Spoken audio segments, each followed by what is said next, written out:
Assalamualaikum. Jangan lupa like, comment, and subscribe. Bye.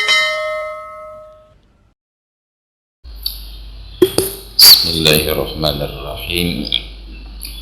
Assalamualaikum warahmatullahi wabarakatuh. Bila ada pertanyaan, disilahkan dengan segala hormat.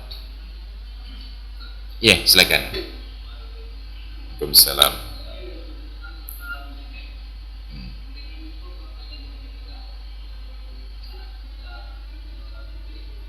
Apa?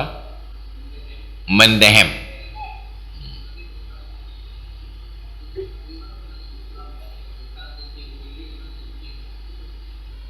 Duduk. Ya. Mendehem di dalam salat itu dalam kajian para ulama menjadi salah satu yang membatalkan salat. Apabila tidak, waktu kencing, pikir waktu salat. Waktu kencing, mendehem waktu kencing disunatkan. Kenapa? Karena bukan hanya itu satu-satunya media untuk menyelesaikan sisa kencing dalam saluran. Nanti bisa dengan bergerak-gerak, nanti bisa dengan diurut-urut pada saluran keluarnya. Maka mendehem salah satu pilihan, bukan satu-satunya pilihan. Jadi tidak mendehem bukan berarti tidak steril kencingnya. Bisa jadi diurut-urut dengan tangan, bisa jadi dengan bergerak-gerak. Dia tunggu beberapa saat, selesai. Jadi tidak wajib mendehem, hanya sunat. Yang penting diusahakan kencing itu dipastikan sudah tidak ada lagi yang menetes saat kita selesai cebok, saat kita pakai pakaian dalam. Yang kedua, dalam riwayat Ummul Mukminin Aisyah beliau katakan, kalau ada yang sampaikan kepada kalian bahwa Nabi pernah kencing berdiri, maka orang itu pembohong. Tetapi di dalam riwayat Hudzaifah ibnul Yamani, beliau menyatakan, saya pernah dalam perjalanan musafir dengan Nabi dan Nabi kencing berdiri. Nah, pertanyaannya, apakah Hudzaifah ini berdusta? Tentu ada solusi antara dua riwayat yang kontradiksi ini. Aisyah menyatakan demikian karena sejauh yang beliau berdampingan dengan Nabi tidak pernah melihat Nabi kencing berdiri. Tapi pertanyaannya, apakah Nabi setiap hari selalu bersama Aisyah? Ada saat-saat Nabi tidak bersama Aisyah, berjalanan dengan sahabat-sahabatnya. Oleh sahabat Hudzaifah ibnul Yamani dalam salah satu perjalanan melihat Nabi kencing sambil berdiri. Maka para ulama mencari sebab kenapa Nabi kencing berdiri. Ada yang katakan mungkin di tempat Nabi kencing tersebut lokasinya kotor, maka Nabi berdiri supaya jangan sampai pakaian beliau terkena najis. Nanti ada yang berikan jawaban lagi, bisa jadi Nabi sengaja melakukan kencing berdiri tanpa ada sebab-sebab tertentu selain untuk memberitahukan kepada umat bahwa sebenarnya kencing sambil berdiri boleh tetapi tidak baik. Andai kata Nabi tidak pernah kencing berdiri, maka sungguh kencing sambil berdiri hukumnya haram. Tapi karena Nabi pernah kencing berdiri, maka praktik beliau kencing berdiri menafikan hukum haram, tinggal hukum makruh. Kenapa tidak jadi haram? Karena Nabi sudah melakukan. Kenapa makruh? Hanya sekali beliau kerjakan untuk menunjukkan bahwa yang demikian itu boleh. Nah, maka yang kita sayangkan sekarang, seolah-olah ada pengarus utamaan supaya kencing itu sambil berdiri. Kenapa? Karena di tempat-tempat buang air kecil hanya tersedia posisi berdiri. Ini Masjid Raya Berakan, yang punya taduk ini tenak di satpam. Buta ke? Kamu tak buta ke? Karena ibu dah boleh duduk panjang ya. Jadi dah dah mayuk buta ke? Ini menjadi masalah bagi kita. Maka masjid itu harus memfasilitasi ada urinoir, tempat kencing berdiri, ada yang model duduk. Kenapa? Karena nanti beda jenis pakaian akan beda pula cara kencing. Orang yang pakai kain sarung dan seumpamanya, termasuk baju jubah, itu lebih bagus dia kencing sambil duduk. Kenapa? Auratnya lebih tertutup. Bayangkan orang pakai kain sarung kencing berdiri yang pada dari menewatuh. Sebaliknya, orang yang pakai celana panjang lebih bagus dia kencing sambil berdiri. Karena kalau dia kencing sambil duduk, nyampe putra lewu ke dia duduk. Oleh guru-guru kita di masa lalu, saking tidak sukanya kepada orang kencing berdiri, sampai mereka membenci orang yang pakai celana panjang. Kenapa? Karena pakai celana panjang otomatis menghendaki kencingnya sambil berdiri. Maka sampai teruk tingkat be urinang yang betul panjang, urang agam betul panjang hana galak kalat. Maka kita perhatikan guru-guru kita itu sangat menghormati orang-orang yang pakai kain sarung. Nah, makanya dulu saya sering pakai celana panjang, sekarang sudah sering pakai kain sarung. Bukan karena berdengkur-dengkur, tapi karena celana panjang saya pinggangnya itu sudah nggak muat semuanya. Kedua karya perut ya. Maka akhirnya saya pakai kain sarung. Karena kain sarung ini tidak harus disesuaikan di tukang jahit, tinggal ada setegerau ya. Maka sekarang kemana-mana saya pakai kain sarung. Kecuali Medan, di Kem Gom. Yang merumput Medan hanya jakrung kan, lu panjang. Jakarta hanya jakrung, pun jakrung Jakarta gitu. Kem Gom. Rumah hana tengku lagi. Tengku tidak harus pakai jakrung. Tapi adab itu yang harus jaga. Itunya pakai jakrung ke tengku. Itu pun Thailandnya sampai teruk tentera pakai jakrung. Myanmar Bandung pakai jakrung. Sampai bencong-bencong kawin dia pakai jakrung. Jika dalam foto Thailand kawin pakai jakrung, pakai ustaz ke ya. Kan. Jadi pemahaman kita tentang berpakaian itu yang barangkali agak sedikit harus diluruskan. Jadi kencing berdiri hukumnya makruh. Illa li hajatin, kecuali karena ada hajat. Apa hajatnya? Tempat kencing itu sangat jorok. Jadi ada ketentuan yang haram-haram menjadi boleh karena darurat, yang makruh-makruh menjadi boleh karena hajat. Ad-daruratu tubihul mahdurah. Kondisi-kondisi darurat membolehkan hal-hal yang haram. Demikian. Terima kasih. Ya, silakan. Waalaikumsalam warahmatullahi.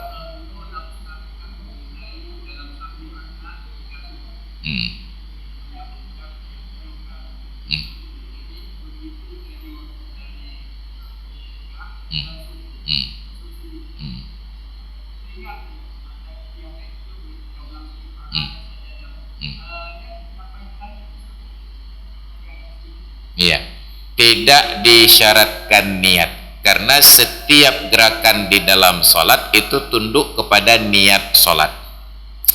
Sebetulnya sujudnya berlenit.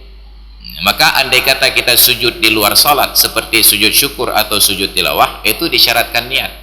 Tapi karena sujud ini menjadi rangkaian dari solat, maka dia menumpang pada niat solat. Saban lagi urang tawaf, orang yang haji ataupun umrah sampai ke Masjidil Haram dia tawaf tahiyatul masjid. Tawaf itu disyaratkan niat.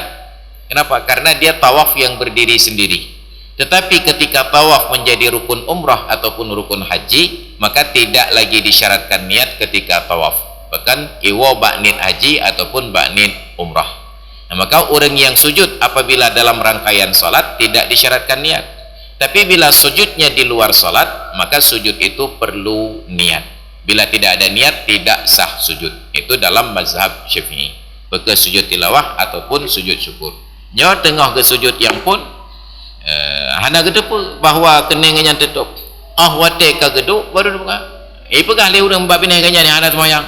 Nyandran semayang hana sah sujud menyelenganya kupiah. Kita sedang salat diingatkan, itu kamu tidak sah sujudnya karena peci kamu sampai ke alis. Tengah semayang tulak ada. Sujud tadi wajib diulang. Maka kita sujud lagi. Sujud itu terlihat yang kedua, tapi sebenarnya yang pertama, karena sujud pertama tidak sah. Tapi kalau sedang dalam posisi sujud, cik tengah sujud ipegah, hanya sah sujud ini tutup kening, dari undang, tidak perlu diulang karena memang sedang sujud. Ini cerita diulang tadi, dia sudah bangkit dari sujudnya. Apakah sudah posisi duduk atau menjelang duduk atau sudah terangkat kepalanya? Diingatkan, itu enggak sah sujud karena pecinya sampai ke alis mata. Tinggal tadi sujud lagi. Itu untuk proses mengulang sujud tadi. Jadi semua rangkaian yang masuk ke dalam praktek solat tidak disyaratkan lagi mengulang niat, cukup dengan niat solat. Namun ada ketentuan bahwa pekerjaan itu dilakukan dengan sengaja. Bermakna sengaja, ada orang yang sedang berdiri tegak untuk baca Fatihah. Imamnya membaca surat yang ada sujud tilawah, rukuklah dia. Imam ini rukuk. Dalam gerakan turun untuk rukuk, tengoknya alah kakek baik jadi rukuk, sujudlah dia. Dalam perjalanan dia enggak jadi sujud, alah kepu dah sujud, kakek terrukuk entah. maka rukuknya itu tidak sah, karena tujuan tujuan turunnya itu bukan untuk rukuk, melainkan untuk sujud. Kalau berubah pikiran harus berdiri tegak kembali, dari posisi tegak baru dia rukuk lagi. Maka demikian pula orang yang sedang duduk antara dua sujud, alih kiban terdengar lagi barang dari likut, getakut kenang wa oleh ke sujud tu. Sujudnya kan tujuan sujud, bak menghindarinya, bak berkilek benar. Ketika posisinya memang sujud, alah kita sujud je, tidak sah sujudnya. Kenapa? Karena tujuan turunnya itu bukan untuk sujud. Jadi turun untuk rukuk, turun untuk sujud itu harus dilakukan dengan tujuan yang khusus, bukan karena kebetulan Allah atau jika mentungkui kau kedah rukuk je, tidak boleh. Enggak, silakan. Waalaikumsalam. Pakai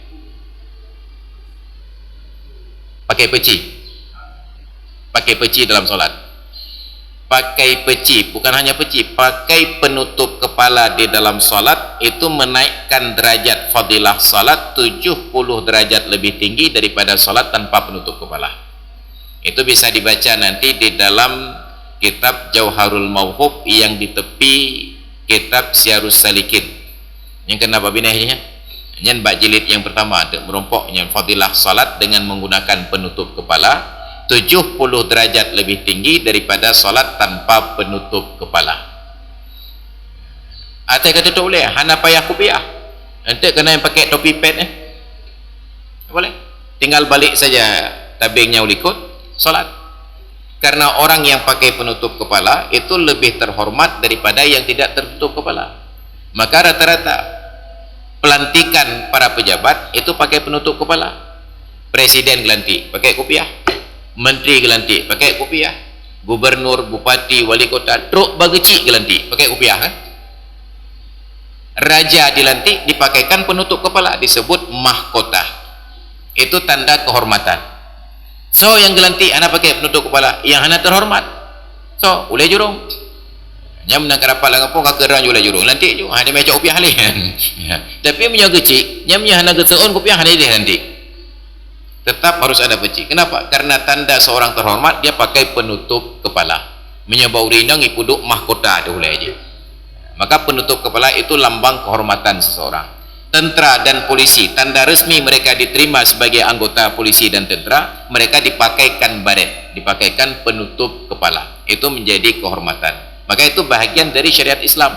Jadi orang atai kata tutup boleh, metang kuluk bukan orang nyaman, tapi tutup boleh, itu kehormatan.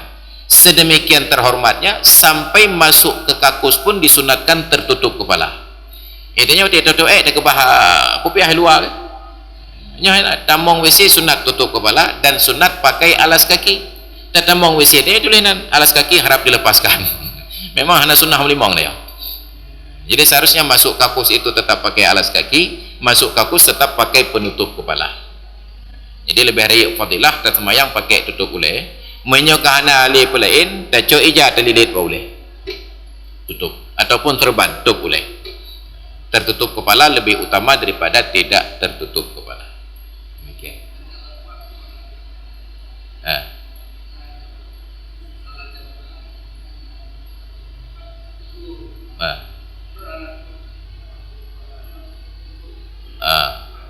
Nya enggak salah lah. Nya enggak salah. Karena aturan di dalam masjid, barang siapa yang sudah lebih dahulu berada pada posisi tersebut tidak boleh digeser oleh siapapun. Man sabaqa ila makanin mubahin fahuwa ahaqqu bihi. Barang siapa yang sudah lebih dahulu pada tempat yang mubah, dia berhak di tempat tersebut. Tidak boleh digeser. Termasuklah masalah kita menggeser anak-anak dari belakang imam. Eje kawai dang ina, tahu kalau sunat kalau pulikot gua desya itanya itu turut desya. Walaupun ada ketentuan dari Nabi, waliyaliyani ulil ahlami wan nuha, hendaklah yang mengiringi saya itu orang yang sudah balik dan sudah dewasa. Bukan sudah sunat, sudah balik dan sudah dewasa. Aturannya ketika datang bersamaan orang tua dengan anak mit, orang tua likut anak mit likut. Nya orang tua anak ajak-ajak elek, anak mit nyawai teruk. Ketika mau takbiratul ihram, anak-anak sudah berbaris. Orang tua yang datang belakangan berbaris di belakang anak-anak. Tapi karena ego kita sebagai orang tua, buat anak banyak bak sah pun, bak kerah bajai tertarik ke dia ikut dalam dosa. Maka tidak boleh menggeser orang, apalagi hanya sebatas karena dia tidak pakai peci. Tapi nyakanya masalah rakan-rakan kita nyonya, semangat beramal tinggi, ilmu tidak. Jadi ketika mereka lakukan ibadah, lebih banyak dosa daripada pahala. Namanya bahasa orang Tuhan apakah? Tak harap pahala UBP merumpok palih UBPA. Maka ilmu lebih penting. Dia menyenai orang Yahweh, tanya je masjid iyahkah? Mata katanya. Kenapa? Karena masjid bukan milik seseorang. Yang tidak boleh apabila sudah ada orang lebih dahulu duduk di tempat tersebut, kemudian dia keluar sebentar, apakah dia tinggalkan penanda atau tidak? Nak ke bah kopiah ataupun nak ke bah tika semayang, gedebit, getamong nama. Nyamanya getamong, tempatnya lebih hak bagainya. Kalau orang lain kawai gedang, lagi maaf pak, nya tempat lon. Pajang ke tempat kan? Benar kalau ndong yang notiar, pupun debit, batu semayang, dia lebih berhak. Maka semua ada aturan. Mulai dari dalam masjid sampai nanti tempat jualan di pasar. Pasar itu tempat mubah. Dalam aturan syariat, pasar itu tidak boleh disewakan. Pemerintah berkewajiban memfasilitasi tempat bertransaksi jual beli. Makiban tanda lapak, so yang awal truknya yang pola pak. Untuk sepanjang hari tersebut. Besok mulai dari baru lagi. Maka ada kewajiban pemerintah menyediakan pasar yang tidak disewakan. Mau punya toko apa yang sewa? Ini ruangan lapak berapa sen tempat makan. Dia dah pegang syariat, yang nak syariatnya ke LKS kan? Yang tak pegang kuih, tak je kopi, kan hantam syariah. Yang kalau nanti yang je kopi, nya awal ni jep, awal ni baju. Kan tak jep boleh. Kan habis tak je hak betul, dah badum bang. Baru dia yang kuih belum kerak. Harusnya beli dulu, baru minum. Wala ta'kulu amwalakum bainakum bil batil. Jangan kalian makan harta sesama kalian dengan cara yang batil. Nya dia cah dah depa. Elen dom no trip kalian je kopi, nyambak kedai lan je kopi, hanan tudung padum yang kopi tabah lah. Pakai depa. Yang pun hantam tak tenyong, yang kedua hantam tak bayu. Bukan kan orang bayu tapi. Ana pusat kan orang bayu kan. Yang kenya mangat tanya punya hana daik politik. Kerja perkara nyanyi punya jadah naik wakil bupati ustaz.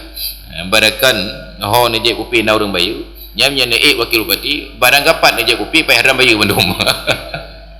Ya, kos politik gua. Makanya buat daik nan. Ya, silakan.